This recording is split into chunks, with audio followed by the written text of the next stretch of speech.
نن چې محترمو زمونږه کوم وظیفه ده انتهایی لاجواب او انتهایی پاورفل وظیفه ده د بسم الله الرحمن الرحیم یو ناشنا وظیفه ده محترمو.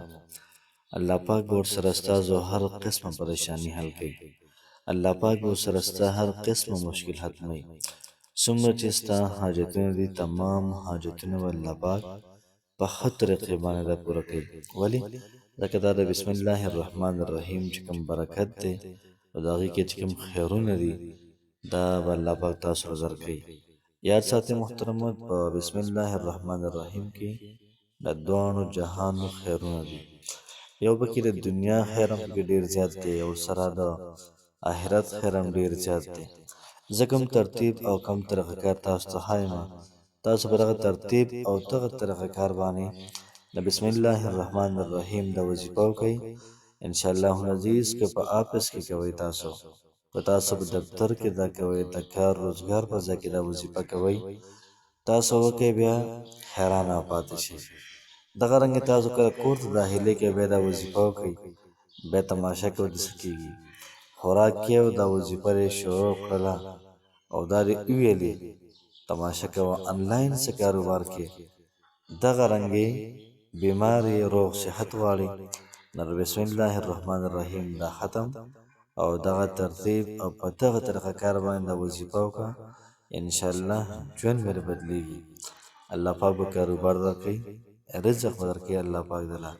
دغه رنګې د بهترین رشتې لپاره بهترین عمل دی. په ژوند کې خیرونه غواړي په ژوند کې خوشحالي غواړي سکون غواړي نو همدا وظیفه ستاسو لپاره ده. وظیفه په خپله هم وکړئ او دغه رنګې ملګرو سره هم شیر کړئ چې هغوی ته هم دغه فواید دا ور ورسېږي.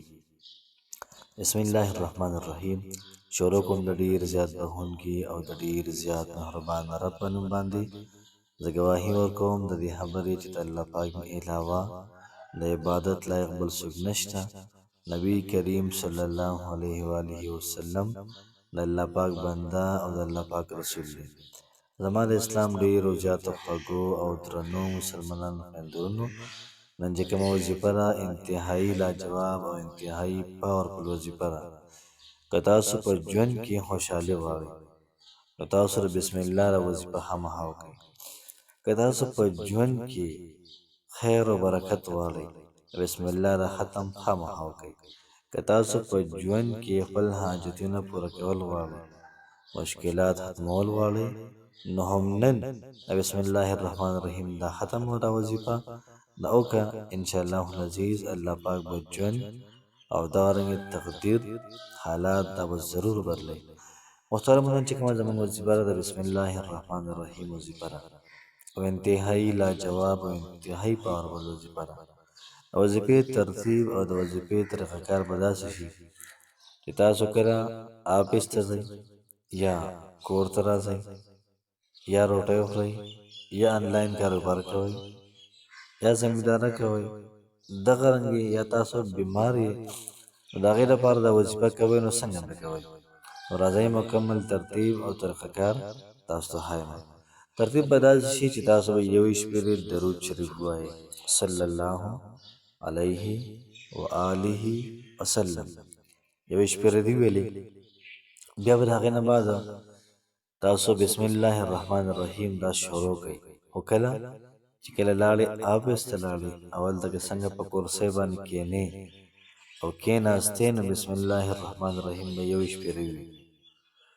مخکې وروسته یو شپېلې درود شریف ویلی شي یا درې پېرې ویلی شي ستا خوښه ده.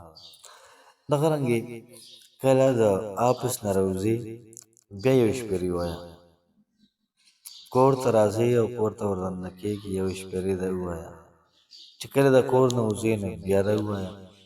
دغه رنګې انلاین څه ورک کې څه کاروبار کې پیسې میسې ګټې څه کار کې څه سیل کې نو چې کله ته راځې دغه کمرې ته کار سټارټ کړې د هغې نه مخکې کې سپېرې ووایه یا د هغې نه چې کله فارغه شو بهر راوځي بیا هم یو شپېلې ووایه.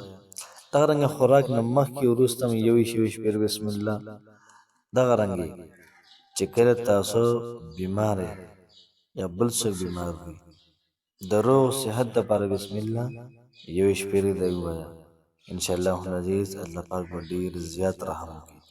محترمو کوشش وکړئ چې د بسم الله را وظیفه په خپله مو کې ملګرو سره هم شیر کړئ، ځکه چې انتهایي طاقتوره ده، انتهایي لاجواب وظیفه ده. الله پاک مو خوشحاله اباد ساته. السلام علیکم ورحمة الله وبرکاته.